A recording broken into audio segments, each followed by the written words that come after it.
Di tengah memanasnya konflik antara Reza Gladys dan Nikita Mirzani, ketegangan rupanya juga terjadi di luar lingkaran perseteruan tersebut. Ya, di tengah huru-hara polemik skincare, muncul perselisihan lain yang melibatkan dua dokter kecantikan ternama, yaitu Dr. Samira atau yang akrab disapa Doktif dengan Dr. Richard Lee. Perdebatan ini kian memanas hingga menyeret nama-nama besar di industri kecantikan dan berujung pada aksi saling lapor ke pihak berwajib. Baru-baru ini, Doktif melontarkan pernyataannya membuat publik tercengang. Ia mengaku pernah diberitahu oleh Nikita Mirzani bahwa sang artis sempat menerima uang sebesar 2 miliar rupiah. Pernyataan ini sontak memicu spekulasi liar dan memperkeruh suasana yang sudah panas. Namun, Dr. Richard dengan tegas membantah tudingan tersebut. Ia menegaskan bahwa kabar adanya suap kepada Nikita sama sekali tidak benar.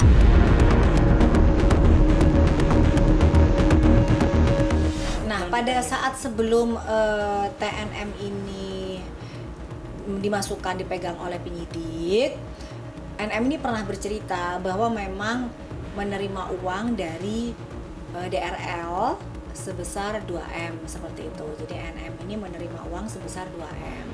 Nah, untuk apa nih peruntukannya? Doktif sendiri, menurut dugaannya Doktif ya emang untuk menutup mulut dari NM. Kalau menurut versinya NM ya kesepakatan bersama, jadi memang DRL yang memberi dengan suka hati gitu. Seperti itu, berdasarkan ceritanya dari NM. Hanya dia aja, aku nggak ada suap apa-apa. Dia juga bukan pemerintahan sih, jadi nggak ada yang perlu disuap.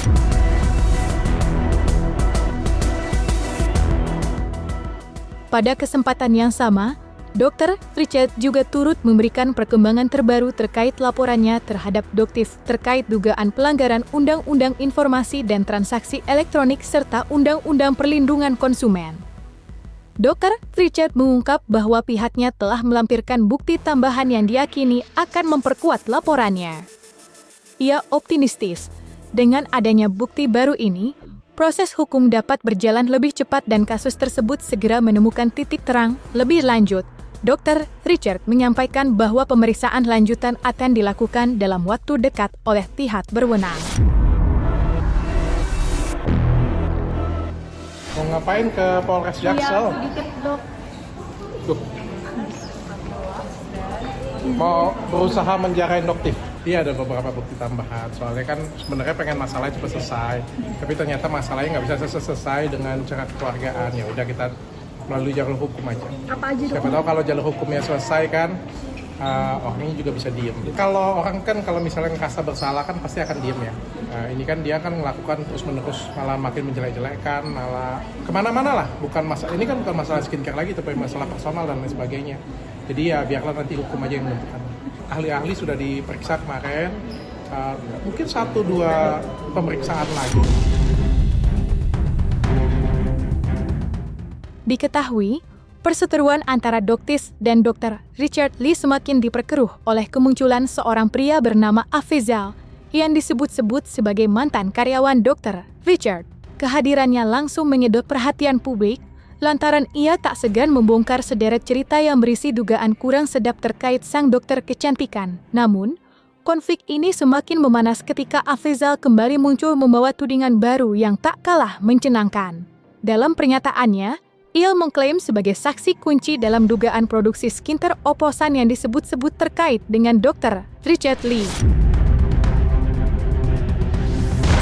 Kalau berdasarkan dari ceritanya Doktif dari 70 juta, akhirnya DRL ini menawari 2 juta. Dan 2 juta itu pun diterima dan ada perjanjian hitam di atas putih bahwa Afrizal tidak akan menyebarkan foto tersebut berikut bukti-bukti dari pengoplosan. Nah, di sini masyarakat Indonesia juga harus cerdas. Kenapa dia begitu takutnya foto itu tersebar? Artinya apa? Foto itu fakta.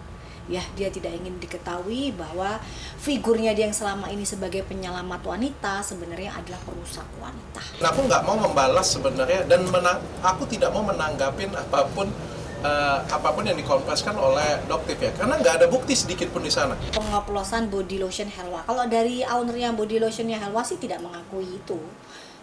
gitu, tidak mengaku ya bahwa itu sebenarnya lengkap, izinnya semua lengkap. Tapi kalau yang night cream memang beliau mengakui ownernya ada kesalahan di situ. Tapi kalau yang body lotion tidak, sudah sesuai dengan aturannya. Dan dokter lebih percaya ownernya yang mengakui ya daripada percaya omongannya Suneo. Aku nonton konferensi pers ya selama berapa jam ya, 1 jam lebih itu ya. Apakah ada bukti yang ditunjukkan? Nggak ada, semuanya narasi semua. Nggak ada satupun bukti. Saya mengoplos hand body lotion. Jadi saya mau ketawa sih. Mengoplos hand body lotion Helwa. Saya sebut deh mereknya, hand body lotion. Kalian pernah lihat nggak hand body lotionnya Helwa? Itu polosan loh. Itu polosan. Itu sekali lagi saya bilang, itu polosan. Dan korbannya banyak. Masa kita mau belain suatu skincare body lotion yang polosan? Yang nggak ada BPOM-nya, yang BPOM-nya, aku bisa ngomong BPOM-nya abal-abal. Untuk apa kita ngebelain hal tersebut? Aku ngerasa kayak ngabisin waktu untuk aku ngebalas hal tersebut.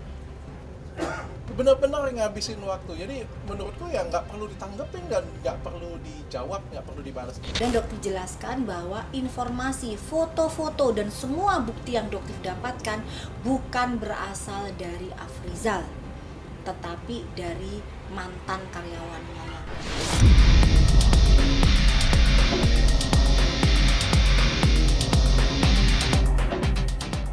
Tidak berhenti sampai di situ saja, ternyata dugaan-dugaan perilaku Dr. Richard Lee di belakang layar yang dibongkar oleh Afrizal.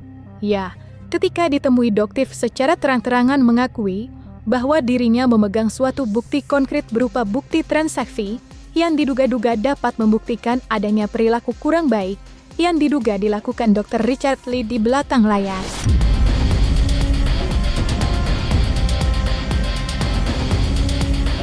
Ya, kalau yang namanya maling kan nggak ada yang ngaku, ya kan? Yang pada saat ingat nggak kasusnya Padang, bagaimana dia membuat sayembara 10 juta, ternyata dia sendiri kan yang nyuruh anak buahnya sendiri untuk menaikkan engagement agar kliniknya dia rame gitu. Begitupun dengan white tomato yang ternyata isinya nggak ada tomat putih, tapi dia mengeles bilang bahwa tidak ditemukan apapun oleh Badan POM. Ternyata beberapa hari kemudian Badan POM merilis. Emang karakter, makanya dokter bilang karakter Suneo itu begitu. Ya, jadi Doktif ya maaf aja kalau Doktif mah orang yang cerdas ya, nggak akan mungkin percaya apapun omongan dia. Dan Doktif ini memiliki bukti transfer. Bagaimana seorang Suneo ini mentransfer ke Afrizal, Afrizal mentransfer ke Mucikari, itu semua jelas. Ya, jadi cuman kan Doktif berpikir ya itu kan mungkin ranah pribadi yang Doktif nggak mau ungkap terlalu lebar, tapi yang jelas masyarakat sekarang sudah harus tahu bahwa orang ini sangat manipulatif, sangat bermain playing victim. Fakta sudah di depan mata pun dia akan terus bersilat lidah. Itu sesuatu hal yang aku sesalin sih sebenarnya, nggak ada hubungannya, dan mudah-mudahan juga bisa membuka mata masyarakat lah ya. Aku sekali lagi aku tahu posisiku sebagai public figure, aku tahu aku mendapatkan banyak sorotan, aku tahu banyak orang yang berharap dengan aku, tapi nggak sepantasnya juga kita mendengarkan seorang tanpa bukti, tanpa fakta, orang yang secara membabi buta memberikan hinaan atau apa ya. Aku pikir itu juga tidak layak dan tidak wajib ya, tidak, maksudnya sangat-sangat nggak beretika ya menurutku ya. Tapi ya aku nggak mau tanggepin. Sekali lagi, aku benar-benar datang ke sini itu bukan mau nanggepin dia, dan aku nggak ada agenda sedikit pun pengen ngomong dengan kalian, benar-benar. Tapi setelah aku baca berita dan menurut aku pemberitaannya tidak berimbang, aku harus datang ke sini.